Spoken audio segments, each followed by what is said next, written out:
Next time you're about to spend too much for an album or tape, think of all the things you pay for. Helpful salespeople. What? The counter space for unnecessary paraphernalia. Even that very expensive sound system some record stores have for atmosphere. You pay for all that through their inflated prices. That's why you should check out the music place at Kmart. Y'all ever farted in the shower?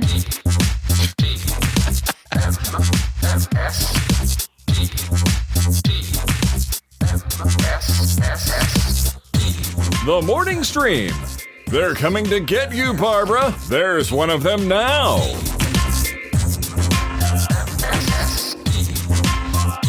Hey, everybody. Welcome to TMS. It's the morning stream for Tuesday, June 24th, 2025. I am Scott Johnson. He is Brian Ibbett. Hello.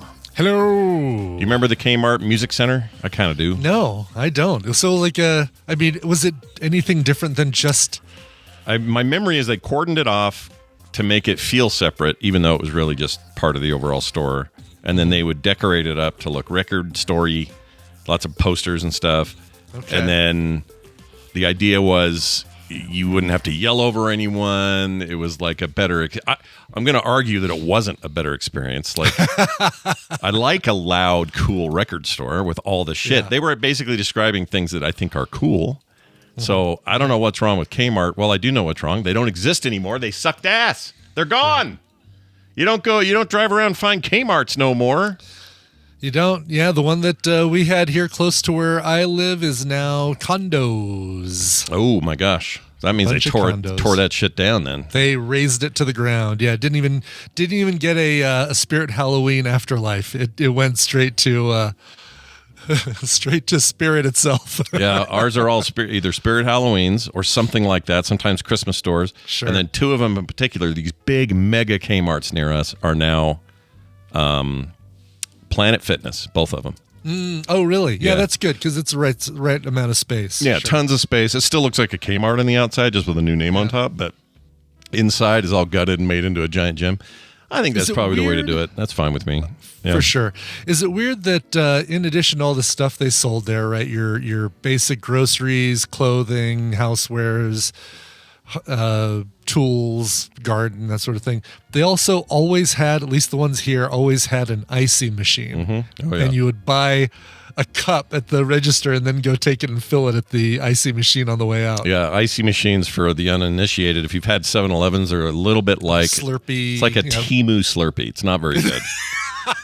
They weren't the same. They just weren't as good. They were kind of light and funky. What was the history on that? Because I could have sworn that when I was a kid, 7-Eleven sold Icees, and then I guess they lost the Icee license, and then they started doing Slurpees. I don't know. I had no idea. If that's the case, I do not remember that. I used to get, in high school, I'd get Slurpees I felt like every day. We didn't do it every day, know. But there was one we had right by where I grew up. There was a 7-Eleven that had a constantly rotating collection of pinball machines and video games. And we'd always just hang out there, like, going to 7-Eleven? Yep, got a pocket full of quarters. Great, let's go. Yep, they have an Ice Climbers, and I got quarters, and they got weird meat rolling on rollers. What else do you need in the middle of the afternoon? Yeah. We would skip entire classes hanging out of that damn 7-Eleven. But the Icees, so back to the Kmart thing. Icees were definitely associated with Kmart, for me anyway. It was, in fact, the only place I think I could get them was at a Kmart when I was a kid. So to me, that was the house brand sugar drink was Icees. Right. But now you see them in other places. I think the Mavericks around here that are so big now, I think they have Icee. I think branded stuff. We saw one on the way back from Vegas in Beaver at the whatever that gas station was. So Icee persists. Kmart dead. Icee still at it. Icee lived on. Yep. Looks like so. This is kind of cool. Icee was invented by Omar Needlick, a Dairy Queen owner in Coffeyville, Kansas. So weird. A guy who owned a coffee or a Dairy Queen franchise came up with the idea for an Icee. His soda machine broke, and he began placing bottles of soda in the freezer to keep them cold. And then he would sell these soda bottles, which would instantly turn to slush once they were opened. That's actually pretty cool. We don't get to have that experience, though. It just comes out like that in the Icee machine. Exactly. After 5 years, his idea had become the iconic Icee machine. After drawing the attention of 7-Eleven, the convenience store chain purchased several machines and later changed the product name to Slurpee based on the slurping sound people make when drinking the beverage. Gross. So it was just basically like, yeah, we'll keep Icee. They did it for a few years and then said, nah, we're going to change the name to Slurpee. They just did their own thing. Yeah, and this bear that's on it, on this, that you can see in this picture. Yeah, the polar bear. Yeah, and it was, the difference was, though, these were fluffier or more whipped or something. Yeah, than a Slurpee. Yeah, more Slurpee was air, heavier. like, yeah. Exactly. Like, you feel like you're not getting your money's worth with an Icee as you are with a Slurpee. Yeah, I'm not a gigantic fan of Icee's versus. I prefer the Slurpee, but I also don't like that corporate shenanigan bullshit where they steal the idea and make their own thing. Kind of bugs me a little bit. But yeah.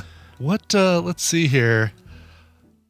7-Eleven sold a product that in 1966 became known as the Slurpee, which that blows my mind because I could have sworn I remember 7-Elevens having Icees, but this obviously they're saying this change happened before I was born. Yeah. But I swear that I remember Icee machines in 7-Eleven. Yeah, and they still, like, who owns Icee now? Is it its own company? Or It's still the Icee company, and wild. Because they are in different gas stations now. You'll find them. Oh yeah, like it's weird. I think 7-Eleven is the only one who can sell Slurpees. Everything else, like your Mavericks and everything else, sells it as an Icee or as their own, like, Frost beverage or something like that, Slush Puppy or whatever. Must have been some real hardcore, board meetings about how we got to lock in this thing and call it Slurpee and nobody else can use it. And, we're going to get all our lawyers on this. Does Taco Bell just call it like a frozen Baja Blast? Is it just frozen? Good question. What is that called? It's not Icee and it's not Slurpee. It's not a squishy, Monica. That's a Simpsons reference. Yeah, that's right. Yes. Let's see. I guess I'm going to pull up the Taco Bell menu. Shoot. Yeah, what is that called? Frozen? It's not Baja Blast is actually the drink itself, not frozen drink. It is called a freeze. Okay, so it's a Baja Blast freeze. Okay. I like those. Wild strawberry freeze, yeah. The zeros are good. You feel like you're cheating. They're real good. Yeah. I like them a lot. I also am a big fan of Chick-fil-A has a frozen no sugar frozen lemonade thing. Really? Yeah, it's so good. It's like it's kind of creamy too. It's hard to explain that it's different. It's not just like a frozen soda thing. Very, very good. If I go there at all, which is rare, I get that every time. So try that next time you're in there. See, I will. Yeah. I want the Dr. Calhoun, the frozen homophobia is how you asked for it. Yeah, the frozen corporate homophobia. Homophobia Zero, zero sugar. Yeah, do you have the Homophobia Zero? Hey, are we all out of the gay zero? No? Okay. Bigotry Zero. Anyway, there you have it. Let's get right to it. Brian, I want to play a game with you to start things off. Yeah. All right. We're always playing a lot of games here on the show. Sometimes I love a game. I love a good game. Sometimes I'm the contestant. Sometimes you are. Sometimes people call in. But today, this is you, and it's a little silly. It's not even that hard, but it's more about making fun of AI, which I like doing. Oh, good. I like doing that too. Boy, the latest John Oliver, great AI discussion on there. Oh, I'm behind. I need to. Oh my God, the dude from Suno, one of the AI music. The tools people can use to make music with AI is called Suno. Suno, yeah. And they had the CEO doing an interview where he literally says, well, people just don't like making music. It's too hard. There's a lot of work involved. You have to learn an instrument. It's like, oh, dude. No, they have it backwards. Yeah, I think people like making music. I see a lot of bands performing that, seem to enjoy what they're doing. I've heard the same thing from generative AI art stuff where they say, well, people are tired of all the time it takes to draw or paint. No, they're not. No, they're not. No, we want you to do our math, our accounting, our bullshit work that we don't like doing so that we have more time to do these things. Right. Write me a privacy policy, AI. That's what I need you for. Give me a privacy policy for my website. They have it so backwards. I don't know why. They really do. I don't know why they maybe that's how they have to sell it. I don't know. And it really just feels like he's trying to convince people that people don't like making music. Yeah, that's annoying. he can die in a fire. Anyway, Maybe not. exactly. All right. So here's our fun game. Brian, I'm going to put up on the screen. Let's see if I can do this without screwing up here. Okay. As you can see, we have an image. Now, this is villains. These are. I knew that was going to happen. These are, now for those at home listening, apologies this being so visual, but I think we can still convey what's going on here. We have an AI-generated grid of 9 villains that are supposedly the best villains according to AI. Sure. Right now they're not labeled, mug but shots. yeah, and we're going to label them, or we're going to let Brian label them one by one, and then we're going to tell you what AI labeled them. Oh, great. Okay, awesome. So it's not just Darth Vader. AI labeled it something different. Correct. So that one seems obvious. Darth Vader, right? Darth Vader. So right let's there, find top out. left. Let's find out what top left actually is, according to AI. Drat Vahder. Vahder. Is that an H? Vahder. Drat Vahder. Drat Vahder. Yeah, Drat Vahder. I'm loving this. Okay. Number 2, who would you say that is? I'm going to guess that that's the Joker, the Joaquin Phoenix version of the Joker. Let's see if he's correct. Oh, it's just joke. Joke. It's joke. All right, well done. By the way, again, this is just AI pooping out names. This is not me. I'm not faking this. This is what it did. I mean, I'm thinking number 3 is supposed to be Voldemort, but it also could be Sadler's death from the second Bill and Ted movie. Oh, that's what it reminded me of. That was bugging me last night. I was like, damn it, you're either not pale enough, or you're too pale, or you look like the Emperor at a younger age in Star Wars. You have too much nose. Yeah, but I think you're right about Voldemort. Let's see what the computer says. Lore Volmore. So Lore Volmore. You were really close, Brian, but sorry, the computer has spoken. Darn it. Yeah. Okay, so let me see if I can guess the AI name for the next one. Is it Haminal Vector? Haminal Vector. So for those at home, this looks supposed to look like Hannibal Lecter. Brian says Haminal Vector. Haminal Vector. Let's see what we get. Hannah Ball-Leck. Wow. Okay. I don't know why there's the space between ball and leck. Ball-Leck. Ball-Leck. All right, next guy you're familiar with. Who would you say here? Center Square, Thanos. But let's say AI is going to call him Thank. All right, let's find out. Thonos. Thanos. It's closer. It's closer. Close. It's only one letter off. That's not bad. Yeah, not bad. All right, next up we have what looks like Freddy Krueger. Who would you say you think that's going to be? AI is going to call him Farty Krieger. Let's find out.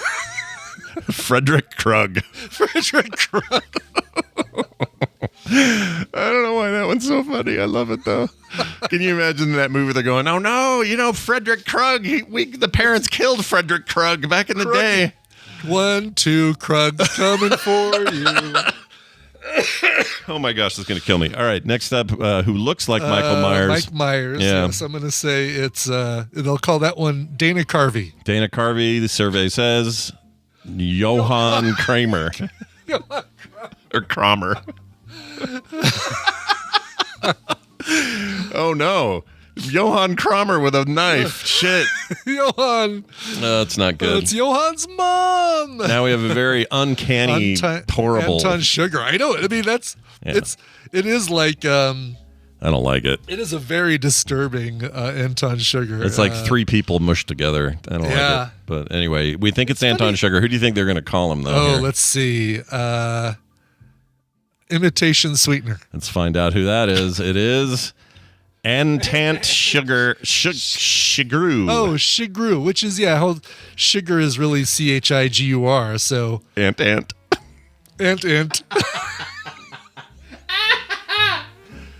All right, last one looks like Jason, hockey mask, all that. If you had to guess what Jason Voorhees' name is, what would you say?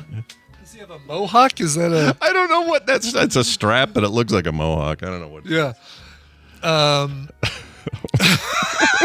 Why is Johann Kramer so far off from Mike Myers? I don't know. That's what worries me about Jason Voorhees. Is it going to be like... it's a good point because the rest of these at least have 1 or 2 similarities. Yeah. But Johann Kramer. It's so far off. Michael Myers? Johann Kramer? I mean, what the hell? Jacques Plant. All right, let's find out what he is. His name is Jason Voorhees. Voorhees. Anyway. Wow. How fun is this? That's great. I love it. I saw this and just went, oh, we're doing this. Yeah. Yeah, why wouldn't we be doing this? This is too freaking funny. Yeah. Drat Vahder. Yeah.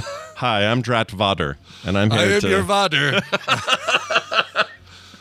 You misunderstood me. I just said I'm Drat Vahder. I did not say I'm your father. I'm Drat Vahder. And Drat Vahder. I think we did a good enough job for the audio listeners to sort of describe what we saw. So, for sure. Sorry, everyone. That was so visual. We hope the chat room enjoyed it.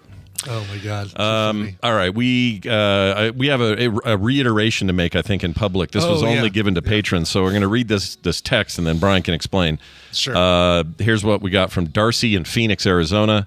Somehow, in 117-degree weather, she was able to type this out on her hot keyboard. I snorted there. I don't know why.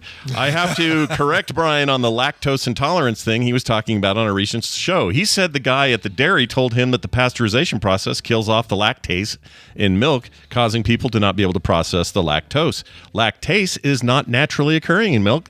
Therefore, pasteurization can destroy it. I think the dairy farmer was just trying to hawk his milk. Now, I just want to pause and say how much I love the phrase, hawk your milk. That's great. Hawking your milk. Hawk milky. Yeah, hawk milky. Love the show, though. Excuse me while I go and test the ship's phasers, she says. So, Brian, we knew this. But, because I did between the trip to the dairy and the next episode after, like the episode I talked about, and then the next episode, I already talked about how, I did some research and found out, okay, it's your small intestine that generates the lactase enzyme, and that's actually what does it. Right. So yes, the kid got it wrong, and by the way, he's definitely not a dairy farmer. He is a teenage kid that was spouting off his what he thinks he learned, and I'm guessing that it was like a game of telephone where maybe the farmer told him one thing and he interpreted it and reiterated it his own way. Sure. But yeah, no. Thank you, Darcy. And if you become a patron, then you would have heard me go into much more detail about what I learned about the lactase enzyme and the ability for you to jumpstart your system. Like we, as adults, we stop producing lactase, the enzyme, because as kids, we drink a lot of milk. We don't drink it as much as we grow old, and so our body stops producing it, and that's what causes intolerance. But if you start drinking, milk with lactose, do it more regularly, right? More regularly, you can jumpstart. I found out you can jumpstart your system into producing the enzyme again. So, if you're lactose intolerant and you're really upset about it, then drink a lot of milk, and you might. It wasn't a guaranteed thing. It was the FDA that says it's been shown to jumpstart lactase enzyme production. Yeah, this is how it works for when men hit a stage where they get low testosterone. The idea is you can jumpstart the testosterone, or in some cases it doesn't work, and you just have to keep taking testosterone. So it's kind of like that. Right. You want your body to do it if you can, but sometimes it can't. Also, now we have a new thing to watch for today. While Brian was talking, I sipped my tea, and I spilled it right here. Oh, yeah, look at that. Nice. Now, this is going to probably dry just fine because it's clear. Sure. But let's keep an eye on it, chat. Let's keep an eye on this. Let's see. Do we have a guess as to what time the spot will be fully gone? I'm going to guess 9:55. It will be. You will not be able to see it at all, even faintly. I'll take the under on that. I'm going to say in 7 minutes, which would put it at 9:45. That's actually pretty smart. And even 9:45. Given the current dry climate here, it's probably the way to go. Yeah. You probably are going to be right. I'll bet I overshot, but let's find out. Stay tuned for more. And hawk your milk. All right, everybody, hawk your milk. That's right. Lydia called in with a comment about brioche. Oh, yeah, right, because she had sent in the pronunciation for, or did somebody else send in the... I can't remember if it was her saying we were saying it wrong.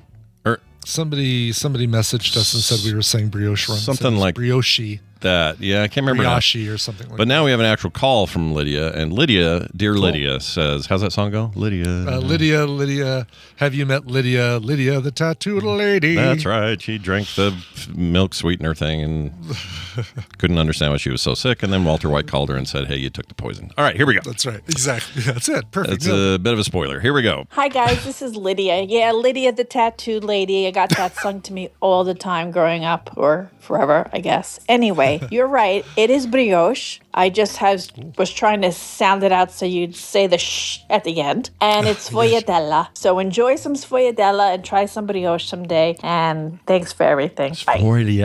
I can't do the other one. Sfogliatella. Sfogliatella. Sfogliatella. There you go. Yeah, sfogliatella. Sounds like an Eastern European crime family, doesn't it? The Sfogliatellas are going to be pissed after they see what we did to their drugs. We don't want to initiate a war with the sfogliatellas, so play nice. Play nice in there. The original tracksuit mafia, man. That's what they sound like. That's right. Exactly, yes. Well, thank you, Lydia, for calling in, and I hope Lydia. your tattooedness stays ladylike or something. I'm reading a book right now about a lady who's tattooed. All her tattoos are warnings in every language possible. Oh, really? All over her body, like almost blackening her skin to the point of, she's just every square. You know how you see people with like solid, the full sleeves and everything? Yeah, It's yeah. like that with tattoos, but they're all warnings. And it's because she's a werewolf and you have to, and it's to warn so she's everybody. warning. She's not warning people about the dangers of getting a tattoo in a unlicensed clinic. She's a Viking, not Viking, I guess Norse werewolf. And in this story, werewolves come in different sizes and impacts, and some of them are kind of weenies, like they don't really care. They're like having puppies or something. Like who cares? But when you hear there's one from Norway coming, everyone runs. It's like the scariest thing ever. It's such a good book. I'm enjoying the living hell out of this book. Those are the worst werewolves. They're the worst. I like our werewolves. They're the best. How is Anton Sugar, by the way? I mean, I think Anton Sugar is a great villain, but if you're going to come up with the 9 worst villains, Yeah, I agree. It's a little weird. Darth Vader, absolutely. Voldemort, sure. Hannibal Lecter, absolutely. Jason and Freddy and Michael Myers, great, absolutely. But I feel like who would we put in place of Anton Sugar as a much more villainous villain? Yeah, I don't know. I mean, he's actually inspires more fear in some people because he's close to real. He's not that. Oh, sure. He's not like a fantasy character. Yeah, Sure. So that's probably part of it. But why it's in the same list, I don't know. Like you got a lot of really fictitious characters here, and then you have him who's fictitious but close to some level of reality. I suppose Hannibal Lecter sort of is that. Sort of. Yeah. Later he got a little fantastical. Yeah. I mean, if you stop at the what's it called? Sauron is a good one. Sauron might have been good. Yeah. Yeah. Yeah. What about Khan?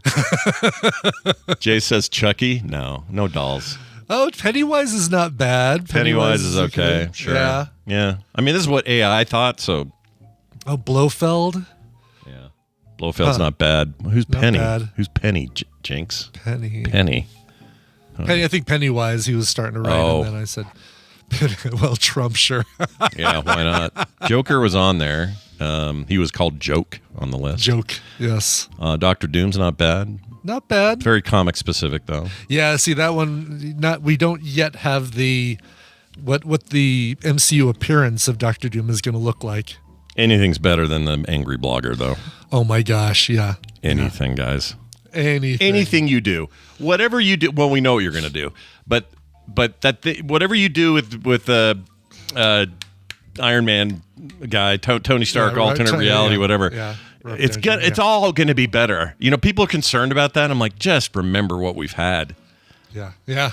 Just remember, right? Exactly. And there's no Doctor Doom in this thing coming up. First steps, anyway. I don't think. I'm going to predict a stinger. Yeah, oh yeah. Got to be. Yeah. But I feel like that's where we're going to get it. Checking in on the stain. We're starting to fade. Oh, look at that! Still, this is almost like your little LED. Oh yeah, except it's all going to be in one show instead of like 8 weeks or whatever that was.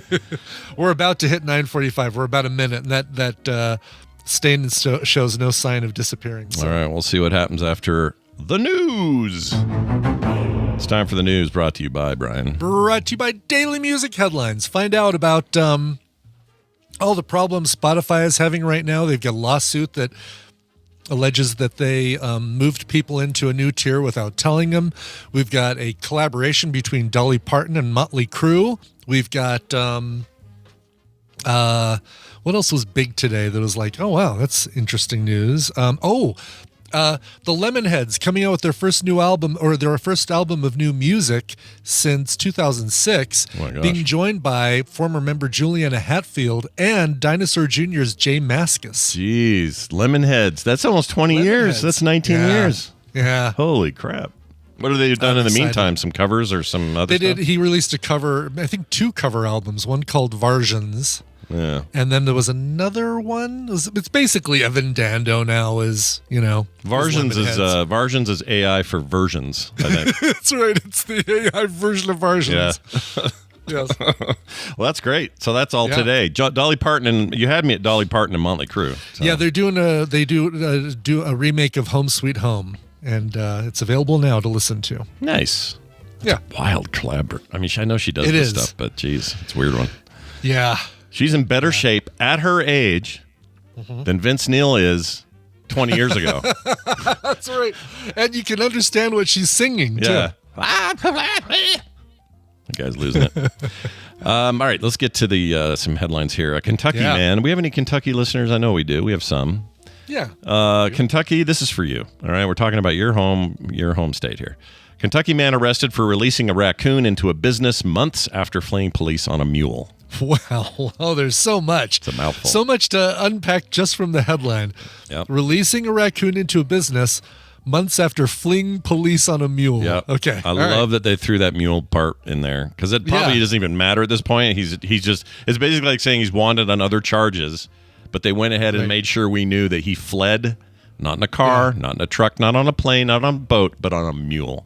I mean, I feel like on foot would be better than on a mule. I do too. Mules are slow. Like there's no benefit to the mule unless you have a lot of stuff you need to pack and carry to get away from police. Now, here's a question we'll probably get actuallys about. Isn't it that donkeys can reproduce, mules are not able to? Right, a mule is a offspring of a donkey and a horse. Right, I think. Right? And it renders them neutral or infertile. Yes, not neutral. Exactly. Cheryl Bohannon in our chat room says, "I live in this town. It's been hilarious." So this is you live in this Murray, Kentucky, apparently. Yeah, we got a town here called Murray, so that's cool. A man named Murray, Kentucky. Or not man name. She says he did the mule twice. Now has let the raccoon go in our local taco restaurant. It'd been an employee. Oh my gosh, that's the story. I think that is the story. Yeah, Cheryl, you know all about this. Also, I've never seen her in the chat before. Welcome to the chat room. Yeah, welcome. I'm glad it took this story to get you. Yeah, get you. Maybe she's always in there lurking, but she doesn't say anything. Oh my gosh, I think that. Staying. Nope, still barely there. Whoops. Right. Oh yeah, I can still see it. Barely there. We're getting there though. You know what? Your prediction of 950 something? What was it? 955. 955 might come true. I might get lucky. Not that I'm used to clocking how long stains take to dry, but Anyway, here's how this goes. The police department in Murray there responded to a call that a person had intentionally released a raccoon in an open business and then had left the scene, fled after that. Just went, whoop, get in there, Bucky, and then took off. Hopefully not on a mule this time. No, not this time. Soon after, officers initiated a traffic stop on Jonathan Mason, age 40. According to police, he refused to roll down his window or exit his vehicle. Officers physically removed Mason from the vehicle. Investigators learned that the raccoon was released into the business bit a person. Oh, yeah. Got the it. Raccoon that was released into the business bit a person. Bit a person. It's a little weird the way that's written. Mason was previously warned that he would not be allowed on the property of the business. Mason was arrested and charged with assault 2nd degree, criminal trespassing 3rd degree, resisting arrest, and failure of owner to maintain required insurance 1st offense. Put that in your cheese and melt it. Yeah. He was lodged in the Callaway County Jail. Who wrote this? Lodged in the Callaway County Jail. Like a sweet little old British lady write this or what? He was currently living in a suite at the Callaway County Jail. Yeah, assault 2nd degree, criminal trespassing 3rd degree. We usually say 3rd degree trespassing. We don't bother with this. This is seriously written by somebody who doesn't live here. Anyway. Right. In December, they responded to a local bar after an unruly individual, turns out to be the same guy, who had been asked to leave and refusing to do so. They found him outside the business under the influence of alcohol. It was that event that he fled on donkey or on mule. A mule that could not produce offspring. That's right. By the way, Cheryl said they've made shirts with the raccoon on it. I'm going to pull. Well, let's have a look-see. I thought I could find it. I've not found it yet here. I'm looking. But she says, I'm a patron. Love y'all. You're my podcast boys. Oh, well, that was nice. Never been called podcast boy before. Yeah. Yeah, I don't know what to do with that. The podcast boys. I'll make a T-shirt of that. I'd feel gross wearing that, though. It'd be weird. What's that, a raccoon T-shirt? No, I'd wear that. I just don't want to wear a podcast boy. Podcast boys. Yeah, no, me neither. F that. Sorry, I've been looking. Wow. I found a T-shirt with a raccoon in a slushie, oddly enough. Oh my gosh, really? Yeah, yes, but not the... I mean, that alone needs its own story. Kind of does, yes. Wild. Yeah, we'll have to... Oh, if yeah. anyone can find... Yeah. After all this talk about slushies. I know, it's really weird. Oh, my gosh. If anyone can find the Murray, Kentucky raccoon... Is it Murray County? I'm going to see if I can... Let me tell you what bugs me about that shirt. Yeah? I don't mind the slushie. I don't like the backwards E's in beer. Don't like it. No, sir, I don't. Oh, yeah. Yeah. That almost looks like the word book, but they didn't close the zero or the O's. I don't like it. No, sir. Right. No, sir, I don't. Nope, I'm with you. All right. I am going... Still not finding any. Okay, I think that somebody's going to have to send us a link to this T-shirt. Yeah, somebody get that. We need some closure on the raccoon deal. Yeah. If you guys don't mind. Cheryl, it's nice to... Oh, it's called the Big Apple is the name of the restaurant? Oh, that's the restaurant that... Yeah. Are they the ones selling the T-shirt? They must be. They must be, right? I would capitalize on this if I were them. Oh, for sure. You know what I mean? Like... There's the Big Apple Grill in Murray, Kentucky. All right, let's see if I can find... That sounds like a fabulous place to eat. Kind of does, actually. I need local. I need like a local, like a sit down and just. They've got some fries that are smothered, like covered with what looks like pulled pork and cheese or something. Yep, everything on that menu is right for today. So right. It looks like the stain is left, and I think that means Brian. Does that mean you win, or is it who are we closer to? I took the under, but then I also gave a time, and it's closer to your time than my time. Okay, so that means do I go to the front desk to collect this winnings? You or collect your prize at the front desk. By the way, I didn't find the T-shirt, but I did find a picture of the guy. Let's see it. Here's his here's his mugshot. Oh my gosh! I'll bet there's some meth involved because of that scar on his head. Yeah, they always have it. Wait, did they? Oh no! I thought this was hung up at the restaurant for a second. Look at him. Yeah, there's your guy. He looks like trouble. He does look like trouble. And here's the side-by-side mugshot from his mule incident and his raccoon incident. He's very consistent with his mugshots. Oh yeah, the little tilt. It's almost like they're introducing his character at the beginning of a sitcom during the opening credits. Yeah, I think zero haircut had occurred between. I think so too. Yeah, 6 months. That is 6 months of hair growth. Yeah, right there. he banged his forehead on something in between, or that's meth. I don't know. Right. All right. Well done, dude. Well done. That place though, I want to go eat there. Look at that. Back Let's there. go. I know. Yeah. Everything about that is inviting to me. Yep. Just Americana personified. Yeah. Persona fauna. All right, we're gonna do another story here. We got a quick one. This is what is this? Oh, the Nationals bat retrieving dog Bruce. So the MLB team, the Nationals. Yep. He lapped up pregame attention, according to this story. He made his MLB debut. I loved good dog stories, which is why we chose this one. Dog days of summer have arrived. Get it? Because dog days, see? Dog days, sure, yes. Terrible. Bruce, a 21-year-old golden retriever. Jeez. Month. Oh, I read year. Yeah. I'm like, the poor thing. No, that would mean he's able to drink. He's not going to be retrieving any bats. I'd let that thing rest. I'd let him just chill. That would be so old for a dog. Anyway, fetched bat during a ceremony Monday with the Washington Nationals 4-3 loss to the Miami Marlins. As part of the Pups in the Park promotion, he retrieved bats And the last two, before the last two seasons with the Rochester Red Wings, a Washington AAA affiliate, like our bees that we have here, the bees. Right. We do like the bees here. I want to see the Savannah Bananas play. That's who I want to see. I'm sorry. Is that real? That's real. And let me. I know we're in the middle of a story. No. Pull it up. It's worth it. This is required detour. Savannah Bananas. I'm going to give you. Let's see here. I love how it sounds. The Savannah Bananas. Wonder if Chuck and Amy have ever been to it. a game. That'd be cool. I wonder if they have. Have a little. Let's see. Whoops. Sorry. Go Yeah, I ahead. haven't seen this video, so I don't know how quickly you're going to get typical Savannah Bananas behavior. But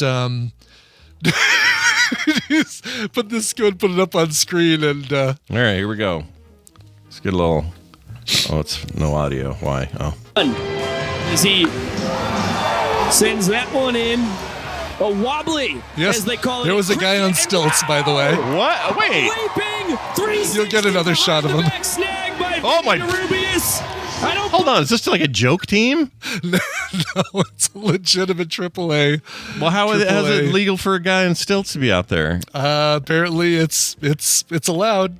It's like Blurn's ball or something from Right. Futurama. Oh, keep the video going. This gets so. believe what my eyes just saw. Masterful. Vinny, kiss to the crowd from the Italian Stallion. Have yourself. He's the Italian stallion. He also had an so. eye patch. Practicing something tremendous out. Oh my gosh. I just don't think that guy's legal. I mean, I don't know how you're going to run to catch a ball, and I think if that thing hits one of your stilts, you're out. And then, yeah. Yeah, tutu guy, and then you got shirtless pitcher with a cowboy hat. I mean, I guess there's no how you dress, no rules, right? Like that's There's fine. no rules in AAA baseball. But for the stilts guy, by the way, people on stilts give me the genuine willies. I don't like it. It's Yeah. very disconcerting Yeah. to me. I've never liked it. But so these are all top 10 moments. Do we have anything else for? Okay, who's this guy? He's a magician. There's a magician out there doing tricks. You got a dude spinning around. Okay, ugh, see, look at that. That's freaky. It is freaky. He's really good on those too. Like, Is that a lady? Danny Hosley started the inning. Okay, let's see what happens here. And after one pitch, Hosley runs over to third base. Catcher and third I don't- base are behind him. He is now at shortstop with one of his. he's two playing shortstops this up. one dude is playing every position in the same inning apparently. What a weird thing. I would go to this game every week. Oh, here let me give you a timestamp to jump to. Jump to 2 minutes and 5 seconds in the video and then play. All right, 205. Are these not AAA? Oh, is it just a? It's just like I a. thought this was a AAA team. So these are just like a exhibition tour type thing or something. Yeah. I mean, I still love it, but because there's no way you let a guy on stilts out there. There's No, way. I can't imagine. Yeah, These are the Washington. sold out. They're like the Washington Generals. This is what these guys are. Yeah, kind of right. Yeah. Or more like the Globetrotters, I guess. The Generals are like a straight face team. Are you they would get jumping to paid. that? Yeah, here we go. timestamp? Watch this. All right, here you go. This is what they do after a home run. And now joining the whole crew at first base for a big finish. Okay. Are they doing like the haka? That's sort of like it.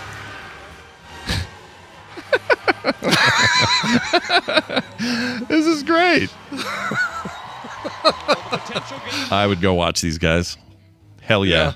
For They- sure. they Oh, tore- absolutely. That is the kind of baseball I want to see. It says they tour. They go everywhere. Tour schedule. Here we go. They go to no results found. Oh, it's just a different link. Here it is. I found it. Mesa, Arizona, Glendale, Arizona, Fort Myers, Florida. Oh, this is February 2025. Let's see. Yeah, Nevada, Anaheim, June. California. They go everywhere. Yeah. June. Let's see. Sold out. Virginia, Boston. There's oh, only you can get tickets for Baton Rouge. Oh, Denver, August 9th and 10th sold out. sold Darn out. it. Yeah, that's a bummer. That's cool. If you want to go to Frisco, San Diego, Seattle, Houston, Bronx, or Round Rock, you can do that. I'll bet I could find second tickets on the secondary market for Denver, but man, That's cool. yeah. These guys are great. I didn't know this was a thing. They just do. So who's the other team? I assume they travel with another team, or do they play the local? No, they play whoever the local ones are, and because it's this whatever league this is. Yeah. So I thought it was AAA. I guess it's not the AAA league. All the teams have these weird things. Like you saw the dude in the other teams that had tutus. Yeah. There are 4. Joe says 4 teams. Oh, really? Okay. Oh, they do bring a team, says LC Knight. All right. So they travel around with. Oh, one. look at that. It is. It's the party animals, or the Texas tailgaters, or the firefighters, or the visitors. Okay. That's kind of hilarious that they play a team called the Visitors. It's like bringing your starting band around with you when you're a big touring band, kind of. Gotcha. So I'm learning so much more about this. I honestly thought, I just thought they were a weird ass AAA team that danced. I had no idea about the stilts guy until this video. Travis says it's known as a BAM storming baseball. That's the barn storming. Oh, barn. I'm reading that like an M. I'd never heard of that. That's great. Yeah. I want to see these guys. Come to Salt Lake, you buttholes. I guess our new stadium's not totally done yet, so maybe they will. All right, we're going to take a break. When we come back from said break, it's time to talk to Dan the Tabletop Man. He's got some stuff going on. Going to talk about some game recommendations. We'll do a little reminder about the Denver meetup. All kinds of fun stuff coming up. But to do that, we have to have a song break. Brian, what do we have? Yeah, big thanks to Grandstand Media for letting me know about this one. This is a band. This is an artist who goes by the name Gunnar, Gunnar. Incredibly talented. He's got a big a fan base on Instagram and TikTok, and he's dropping his brand new album called Sun Faded. Actually dropped on the 20th, so last week. He released his debut album in 2023 called Best Mistake. He joined JXDN, but he's also open for Gwen Stefani and Maroon 5 across Europe and the UK. Incredible artist. This is the song Art of Staying Alive from his brand new album Sun Faded. Friends, it is not over yet. Is that all you have to say? In time, a successor will come. Farewell, you better friends. take them 3 musketeers into separate rooms. Maybe one of them will crack.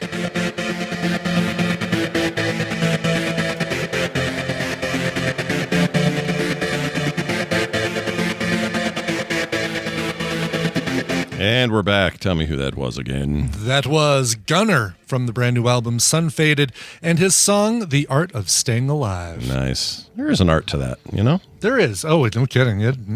Absolutely an art. Just some people live a little longer than we'd like them to, but you know how stuff goes. All right, we're gonna bring our pal Dan in here, have a little fun with the old Danarino, and it goes a little something like this. Here's a tangent for you. Be careful, may cause drowsiness. Hey, Dan, it's Dan. He's got himself muted, though. I think he doesn't know that. Click on your little phone icon there next to your name. There you go. There he is. Hey, Dan. Oh, I hear myself for some reason. I'm routing through. Here, let's try this. How about now, Dan? How are you doing? Wait. Can you hear me now? We can hear you now. Sure can. Hopefully you don't hear yourself. Yep, good. We're good now. We do not hear ourselves. Cool. Hey, it's good to have you here, man. Happy, heat wave in the South to you. Well, happy belated Father's Day, I guess, to you boys. I don't know if I said it as I left last. Oh, he hung up. Oh, no. I think did he actually just fully disconnect? Yeah, he pooped right out. Right, mid-sentence. It says, wow. Dan, the way the message is at the bottom, it says, Dan has gone away, it says. Gone away. It's kind of poetic. But he's not forgotten. No, we'll never forget you, Dan. But we will hope you come back shortly. Try again, I'll say to him. I can call him on Discord if we can't get him through, but we'll see what happens. He will click it again. He may have gotten a call if he's on his phone. Sometimes that happens. If you get a call while you're on a different thing, you will get interrupted. Them's the rules, them's the breaks. Oh, yeah, he might have gotten another call. Sure. Yeah, so we'll see what happens here. If you can't get through here, then we'll call him on the other thing. All right. He says, okie dokie, 1 sec. And now I accept him in. Hello, Dan. Are you there? I'm here. Can you hear me? Yeah, I can hear you now. How are you?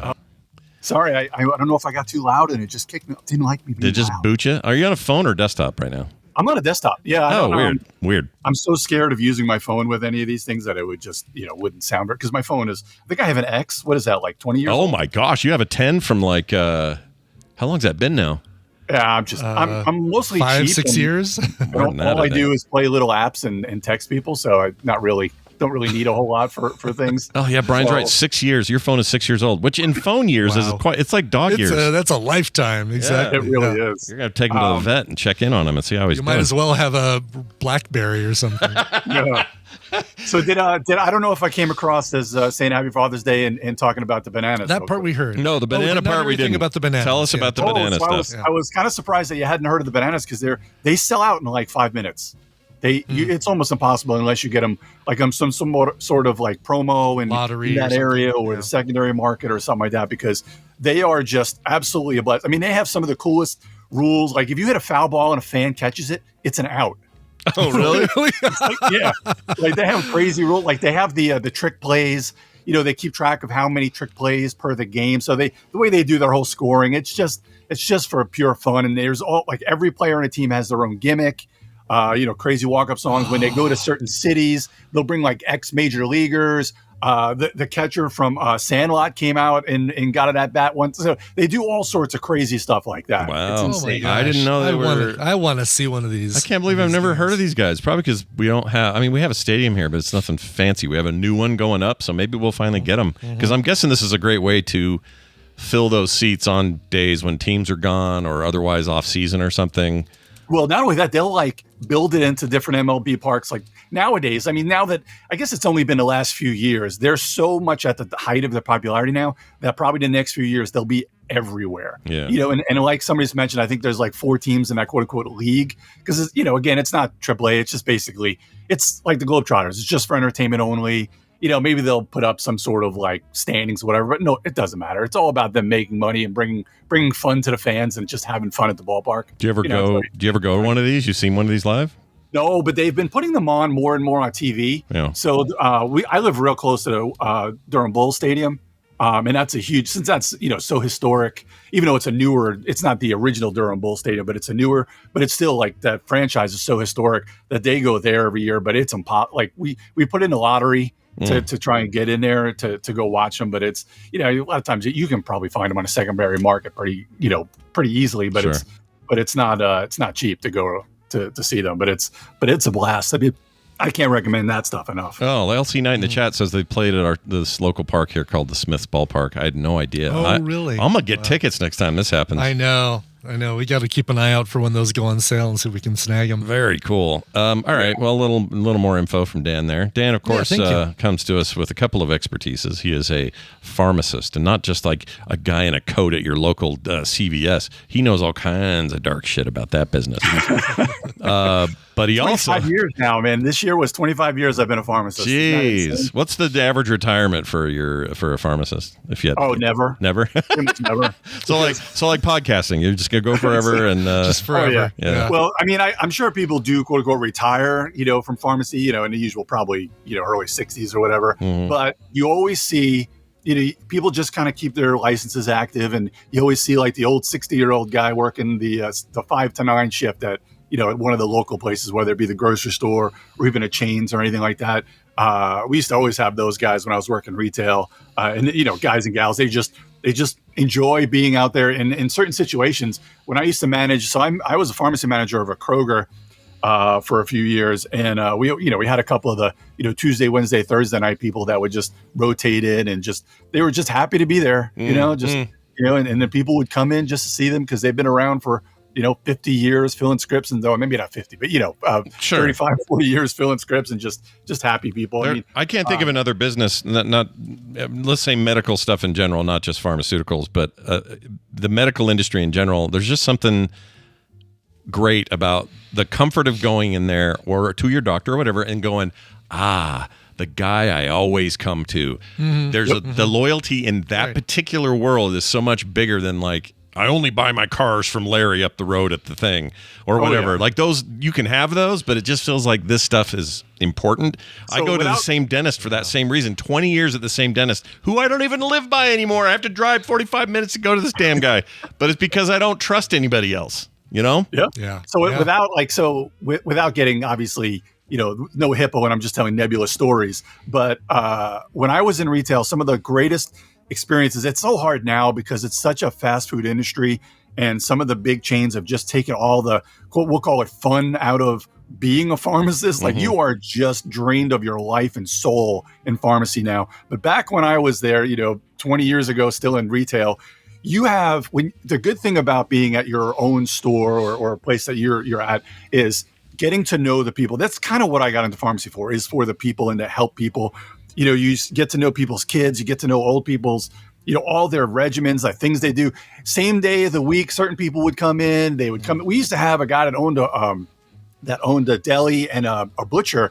He would just bring us crap, like a big bag of steaks and stuff, like every other week. Like stuff like that is kind of part of the community, and it's just that's just what it is. And it's so hard now to even get a time to breathe.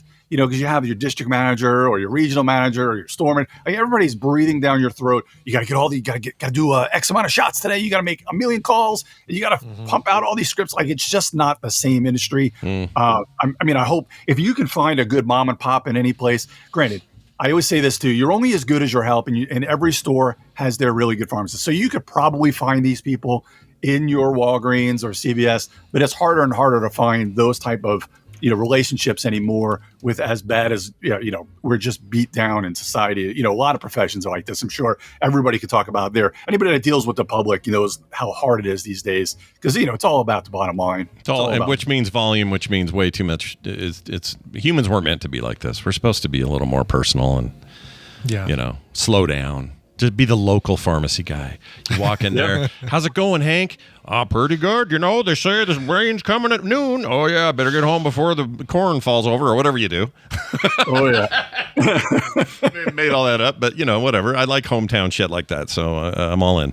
And you get to know people's kids. So, like when somebody's coming in with a sick kid, and if you're in the right environment, when somebody comes in, you just throw them, somebody with a sick kid, throw them to the front of the line. Like it may not be couth anymore to let somebody skip, but man, you want to get them out because everybody that has kids know how just draining it is because you've just sat in the doctor's office for 3 hours. Now you're going to the pharmacy. You don't want to sit there for another half hour. So you just, it's little things like that make your day and help people out. And everybody appreciates it with things like that. Yeah, I agree. Well, that's fantastic. You know what else makes a good hometown guy is a guy who can recommend a quality board game to his friends.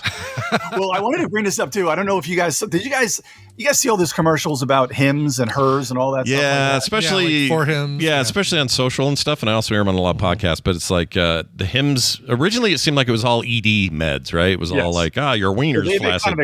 They've expanded quite a bit with them. Now there are some of these services. There's kind of like concierge doctor services. They can have some good use, especially.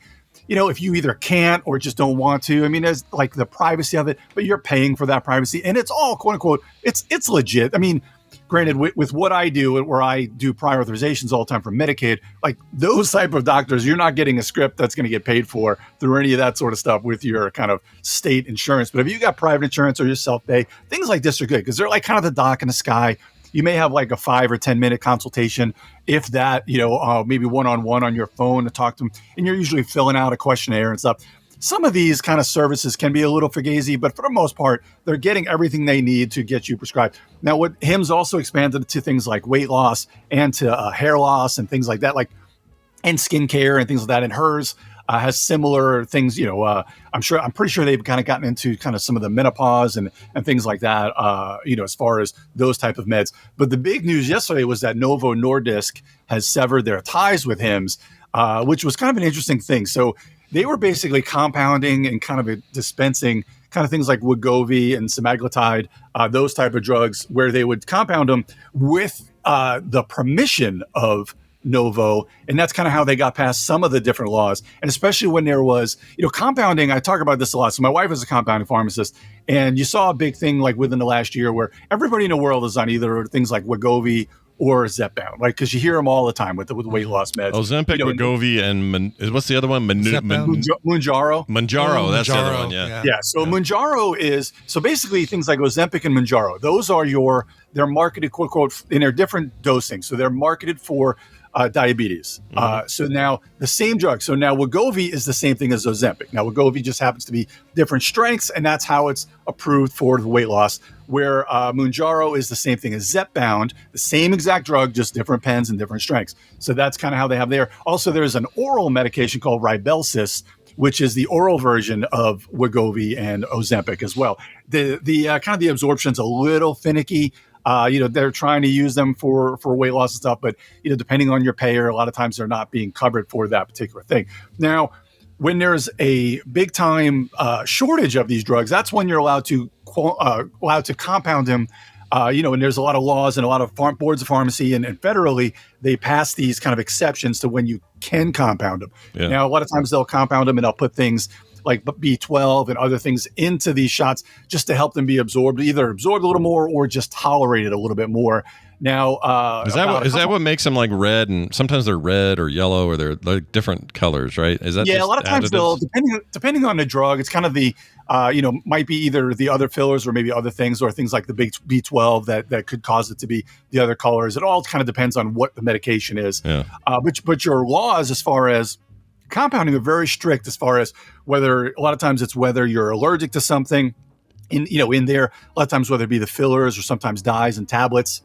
You're allowed to compound that way. Yeah. Or if something is on a back order, then you're allowed to compound for that. Now, that's when you don't necessarily just want to go down to your local CVS. Not that those pharmacists aren't talented at all, but they generally don't have the same access to a lot of the actual ingredients or the good, like a lot of times they're crushing up tablets, which may not be absorbed, as well as the powder and such. Now, what happened was, I guess they had kind of come to an agreement with Hims and Novo where they were allowing them. And sometimes this is kind of a newer thing where even Lilly's getting in to agreeing with Novo, where they've got all sorts of weird stuff where they're doing with patients, direct to patients, with compounding or selling them themselves. Because this crap is expensive as all hell.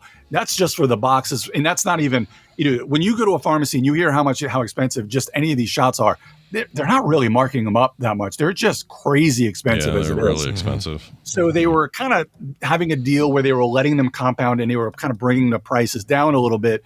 But for whatever reason, I think it was kind of the way that they were changing and probably maybe even the markup and making them look kind of bad, that they've kind of changed it too much where Novo was like, all right, we're out, or they probably figured out our bottom line isn't enough and we don't really need you anymore. So Hims, their stock went down like a third yesterday after they got severed their ties. But now being that it's off of, back order and such, even regular pharmacies are not allowed to compound. But what happens is you'll see this all the time because since it went off, I think the cease and desist date was like in March for most areas where you had to stop making them. But some places are still kind of making it somehow. And I guess they're just kind of taking the law into their own hands or taking the risk into their own hands that they'll get either multiple cease and desist or lawsuits, because you don't want to get a lawsuit from a big company like Novo or Lilly because they're going to have a lot more money than they've got the money to bury you in court. Yeah, can you imagine? They got more lawyers than pills in those places. Oh, yeah. You're screwed. Exactly. So it's interesting that happened. I mean, I stand behind, always look up and, you can find like firsthand accounts when it comes to like compounding places, who's good, who may be a little, because, there's a bad seed of everyone. It has nothing to do with, every profession has bad seeds in it. So you do have places, that are doing fugazi stuff with their compounding, but find yourself a reputable place. Like my wife's place, they send off something from every single batch they make gets tested. So that's how like all their regular stuff, whether it be creams or nasal sprays or troches or suppositories, everything they do, they make sure that it's within that, that 1% to 2%, because the law is even higher than that. You can be even higher percent off whether you're a brand name or a compounding. But they held themselves to a higher standard. How do they test the suppositories? Somebody in the back, you're like, "Hey, Bill, come up here. need you to do some testing. Put this up your butthole." There's labs everywhere that'll melt them down and do the assays and and do all the testing for that sort of thing. So it is fascinating. I don't think I could ever do it because I'm kind of like one of these things. Like once you measure something like 100 times, you're just like, yeah, it's good, but whatever, it's good. Like I couldn't be one that's got to do. I couldn't be doing that for 8 hours a day, just sitting there. Yeah, I was wondering about that because they've made it very meticulous to the point of it's almost untenable. You can expect the compounding pharmacies to be that consistent. right? It Yeah. just seems Well, and the pharmacist isn't necessarily the one that's doing all the compounding, because you have highly trained techs that have to, that go to specific schools or classes and such that are doing most of the compounding. The pharmacist is the one that's, working with the doctors or actually making the formulas. There's complex formulas that go into all this crap. Just because of absorption, especially, when you melt something down, it's not necessarily a 1-to-1 what ends up into something else. And those different drugs are tested to see like what you're actually getting. There's all these different ratios and crap like that. It's mind boggling. So the term compounding, real quick, just for my own, someone asked in the chat, and this is probably a good question to ask.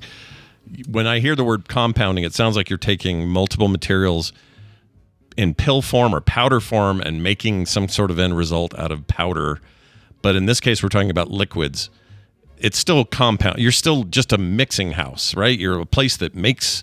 You take your multiple medications and put them in some form, whether it's injectable or digestible or whatever. So, that's all that means, right? So compounding is whether it be solid or solid or liquid forms. You're basically taking multiple things. It's almost like cooking. You're basically that conjures up thoughts of meth. So let's not go there. Yeah. You're basically like putting recipes together. So sometimes you may take like powder and then you're putting them. You're getting them.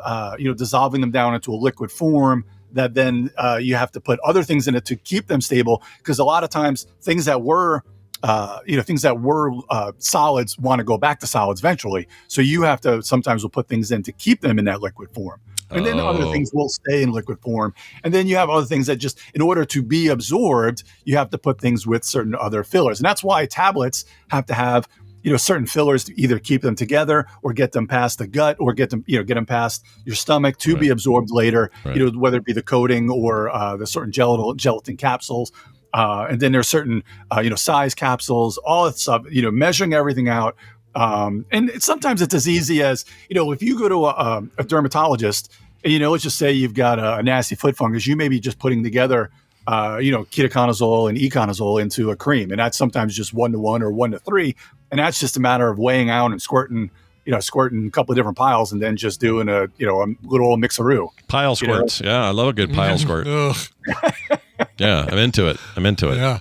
I love this little behind the scenes piece of business that we get on that world, because how else are we going to hear it? We're only going to hear this from Dan. Well, Dan, it's fantastic stuff. Let's move on to our leisure time. Let's move on to gaming. Yeah, what do you got for us this week? So, being that 4th of July and a lot of the holidays in the summertime is right around the corner, I always like to talk about some of these kind of lighter, quick card games. And this card game, Flip 7, this is what I'll talk about. This is one that this will probably win the Spiel des Jahres. I'm pretty sure it was nominated this year for it. It's such a quick and easy card game. You basically have a deck that has 1-1, 2-2s, 3-3s, all the way up to 12. So basically 12-12s. And on your turn, and there's also some other cards in there that like forces people to take cards and stuff like that. So we won't worry about the special cards, but there's other special cards in there. But on your turn, you're basically kind of, saying hit or stay. You'll flip over a card. Everybody will flip over a card. And then when it comes to you, you'll say, all right, I want to take another card or not. But the key is if you flip over the same number, you bust for the round. And you can kind of bank your cards at any time, and basically goes around until everybody stops and banks their points. And you're trying to be the first person to 200 points. Now it's very easy to play, and you can play it on and on. It's just a great kind of beer and pretzels game, or just very casual, kind of hanging out by the pool game. But what kind of gets a little bit nuts is if you happen to get to 7 cards that are all different, a lot of times if you're pushing your luck like that, you're not going to get it a lot, but the round will end and you'll get an extra bonus points, which it does happen. But a lot of times if you're the person that's doing that every round, you're not winning anyway. But it is still fun to do those sort of things. But this is an absolute great one. I think it's only you can find this for like $10. Pretty much almost anywhere. I was going to say, it looks like it's throw it in a backpack and just have it with you all the time. Yeah. Right? Oh yeah. Love the art style on this is awesome, by the way. I just love it's almost old Vegas, like 60s Vegas. Deco. Yeah. Yeah. Awesome. I mean, I love these little games, kind of, I talked about Gap a while back and we talked about the Gang, which has a little bit of chips, but there's kind of hard, that's the co-op Texas Hold'em. You know, even though there's chips in that, it's still, they're just small box games. You just throw them in a backpack, and you can fit like 10 of those in a small backpack, and you know, just bring them to the pool or to the beach or to Johnson's house, and you just hang out and play some games like this. Yeah, we don't have no rules here, so you just bring them over, you open it up, and you play. You try around. You don't even look at the damn sheet. You just play. That's the rule. That's what you do We'll here. figure it out. We'll figure it out as we play. Let's get the first round going. That's right. Let's just go. Play. Yeah. Well, and this is like another one of those ultimate let's just play, because you can just play a whole round, and you know, by the time you're done with the first round, you can explain the rules as you play. And that, man, if that's not a Johnson game, I don't know what is. I mean, what is? If not that, then what? All right. I'll tell you what is not a Johnson game. Oh, sweet. Let's do it. We got a big game. I got another one for you. Now, this is a game. There's a lot of kind of computer versions of this game, like on Steam and stuff. So Tainted Grail is kind of a game that has been out in a few different forms. I think Tainted Grail Conquest, which was the Steam game that is a card version of kind of almost like a deck builder, like we like the roguelike deck builder, Scott, things like Monster Train and stuff like that. But this was kind of more of an adventure-y Tainted Grail Conquest. They have other Tainted Grail, Fall of Avalon. Now, what that company... That one just came out, by the way. So just a quick background on that. I confused the hell out of me, because when that card game came out on Steam a couple years ago, me and Bo were playing it, and we just thought, oh, well, this is just like a one-off thing. Didn't know about its roots in tabletop or any of that. Played it, had a great time with it. And then this year, Fall of Avalon comes out after about a 6-month early access period. And Fall of Avalon is like a full-blown Skyrim-like. Like you're running around in a big realized 3D world, first person, literally Skyrim levels of like world size and specs and leveling and all that. It's really good, but I thought, man, what a weird spin out from that. And so in my head, I'm going, it was probably the other way around. They were working on this, and then the card thing just kind of happened. But then it turns out there's this deeper pool at the tabletop that I didn't know any of this about. So pick that back up where you were, because that's where it gets interesting. What I've been playing is Tainted Grail Kings of Ruin. I think this one delivered last year. It's kind of like another one of these sprawling kind of Frosthaven feel games, but it's a little bit easier to get into because there's 4 characters in it, and you can play it co-op 4 players, or you can just play solo with 2 players. I think you can even use probably 1 character as well. It's really easy to run with 2 characters, but the combat system, they've got kind of combat that's like diplomacy based and then combat based. But the way you have this combat is kind of the chaining of the cards together, because there's symbols on the cards, and cards will actually have other abilities in them. And as you're chaining them, depending on your personal abilities and as you're leveled up, you'll do more damage, or you'll, in diplomacy ways, you'll kind of get to move the conversation in your way. It's really good. But the cool thing is they have this, man, it's probably like a 2-inch thick binder of just different things that as you're kind of playing the game, it tells you, go look in this section, or if you go to different areas, the area itself will have a bunch of different things. And there's, depending on your skills, who you're playing, decisions that you make in the game carry over like the whole campaign. And then you're reading. It's just such a really good, immersive, story-based game. I played a few chapters. It's so good. I've got it just set up on my table, and it's just such a fun game to play. And not very hard. Again, maybe a little rules intensive, but they have a good tutorial to start you off. But so it's not really that hard. A little bit lighter than Gloomhaven, which I think is nice. Looks to be, yeah. Like it may not, when you open his box and get into it may not feel lighter than Gloomhaven, but to me, it's much lighter than Gloomhaven. These minis are insane. Holy shit, these minis. They're so detailed. Yeah, Awakened Realms is known for that. They put out some of the most amazing game found and Kickstarters that you'll ever see. It's insane.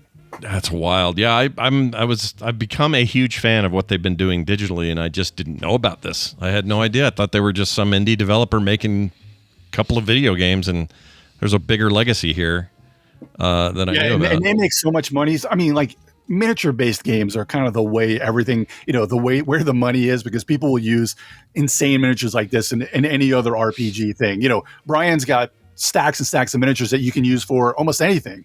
Yeah. So, I mean, that's why when they put games out like this, people love just painting them and showing them off and then playing them. And then when they're done with the game, they may either gift the game to somebody else, because, you may have, it's replayability for you too, but you may gift it off, or you may just use those miniatures in some other RPG way. Yeah. Those Marvel, the CMON Marvel United minis, like with all the different Marvel games that I have, I could use those same minis for everything. It doesn't really matter. Yeah.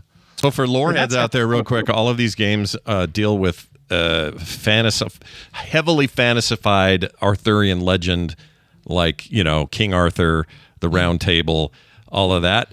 But don't go thinking you're just going to get kind of like a fun little British fantasy stuff. It's like deep and dark and I've always wanted to play Camelot. Yeah, it's Camelot. They spell it with an F and K. It's got like...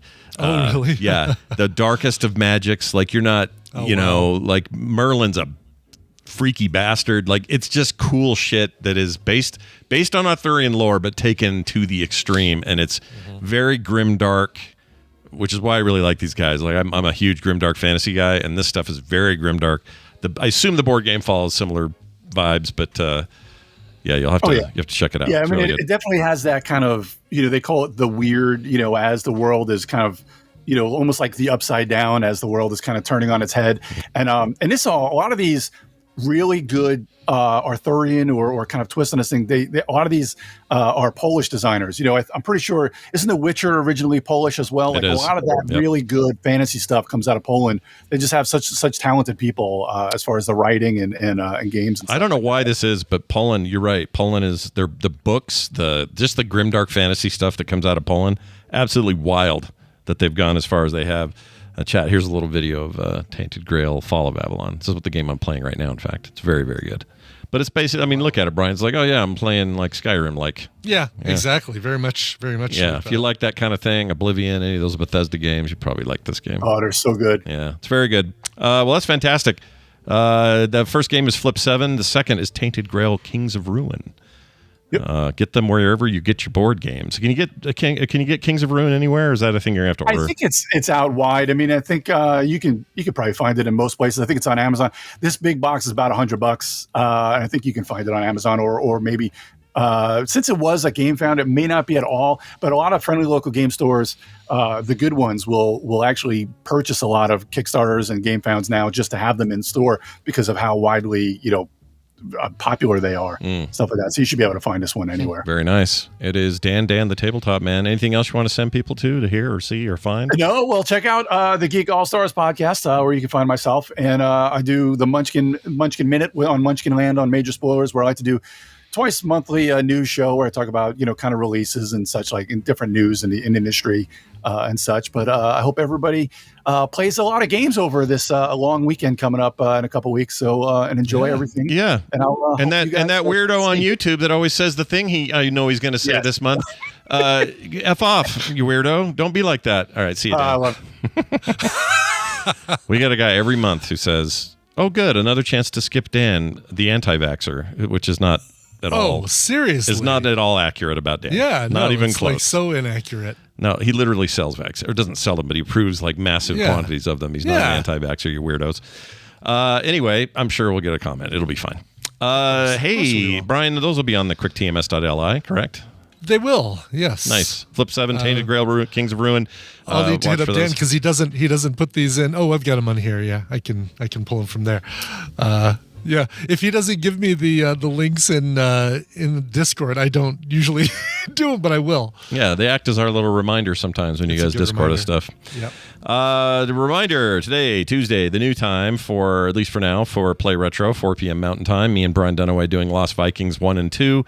And then a quick note about the rest of the week. There is no TMS Friday this week, and the reason for that is Brian has the MS-150, and I am out of town. At the same time, we actually timed this kind of good. Well, technically, the ride starts Saturday, but Friday will be a nice another training ride for me. One last day of practice rides. Yeah, so Brian will get a little buffer for that. But this is the MS-150 culmination weekend. A lot going on there. I'll be in Las Vegas for 4 days or however long it is. I'll get back Monday late afternoon. That means no show Monday. Right. Thursday, you're not going to have to do a thing we thought you were doing. Yeah, the court thing. The dude took a plea bargain, so took his 8 charges down to just 1, but took a plea bargain. So I will be here Thursday. He copped a plea, as they say on TV. He copped a plea, exactly. Yeah. So anyway, that's going on. And a quick reminder: we were talking about Dan, or talking with Dan about pharmaceutical stuff. Oh. The medical show launched, and I wanted people to know about it if you hadn't heard yet. Me and Dr. Jerry Tolbert launched the show. A first episode is up in full, and that first episode is a great way to kind of get your head in what we're trying to do with it. And mostly we're trying to do some good in the world, but secondarily we're trying to give you good information that you can have some action on when it comes to doctoring and who you want to see and your own medical history and all this sort of fun stuff. So if you are interested in that during this tumultuous medical health public time, no better time to check it out. So go to themedical.show and you'll get taken straight to the podcast. There's also the YouTube version of it as well. Sign up today. It's on Spotify. It's on Apple Music. I think Apple got back to me. They took forever this time. I don't know why. But Spotify was relatively quick. But all the places you get it are there. Brian, we should probably remind people about the Denver meetup again. Yeah, Denver Tadpole meetup. If you belong to the Denver Tadpole group on Facebook, you'll find it. If you're not a member yet, join, and you won't get any spam from us. We let you know just about meetups and things like that. But it's happening on July 13th, Sunday, July 13th at 1 p.m. It's a great time. We're going to play a bunch of JJ Valentine's games that Clark and Nikki brought back from the memorial, and drink some drinks and eat some food and have a great time. Very nice. Yes. I'm jealous I can't be there, but and we're doing so apparently. Oh yeah, the Fantastic Four meetup. Well, we got the Fantastic Four meetup, but now we're also doing a Superman one. So are you? Check the forums. That's what we call Discord now. Forums. Check the Discord, and you'll see all the details for that. That's on July 12th, and we're going to go to the Regal out by KT Data's area. That's an awesome theater, and only one of them, sadly, in the state. I wish there were more because it's probably my favorite one I've been to. But anyway, we're going to do Superman there, and then, of course, the details for our July 26th meetup to see Fantastic Four First Steps will also be there. So get in there, check it out. If you're a local, so we got all kinds of local shit going on. Check your Denver and your Salt Lake calendars, everybody. Bring it together. All right. That's right. I think that's everything. We should probably play a song on our way out the door. We should. This one's going out to Rob in Springfield, Virginia, one of our many Springfields. Gentlemen, today, June 24th, marks 25 years of blissful marriage to my wife, Becky. She's been by my side all these years and puts up with all my crap. There's a lot of it, and podcast listening. In return, she made better husband and father. That's how he phrased it. She made better husband and father. She made the better husband and father. If she were a gadget, she would be my GPS, because without her, I would be lost. Oh. Our first dance was to Frank Sinatra's Fly Me to the Moon, so if you could find a fun cover, that would be great. If not, I leave it to you to find a banger that celebrates 25 years of marriage. Thanks for all you do. Signed, Rob. Okay, two things. This. Congratulations. That's for your anniversary. The second thing is, Brian, I just want to guess at this, and you can tell me if I'm wrong. Okay. I'm going to guess Fly Me to the Moon is a cover itself from Frank Sinatra. No? Yes? Maybe? Yes. Frank Sinatra did not do the original. Kay Ballard did the original. I mean, I could have never told you that. I would have no idea. Yeah, but no, it's an easy guess because Frank Sinatra wasn't so much a songwriter as he was just a crooner who took a lot of standards and recorded his own versions for him. So very good. I will give you credit for that. Thank you. A point for Scott, everybody. Point for Scott. Yeah. Kay Ballard did the original version of Fly Me to the Moon. This one is by an actress that you might know from films like Good Will Hunting and other ones. Minnie Driver. Grosse Point Blank. Oh, Grosse Point Blank. How could I forget Grosse Point Blank? Tarzan. She's Jane. Who else? I can't think of any others. Yeah. Anyway, from her 2014 album, Ask Me to Dance, here's her cover of Fly Me to the Moon. Your pant size is frog. You're always welcome at frogpants.com. You stupid little shit.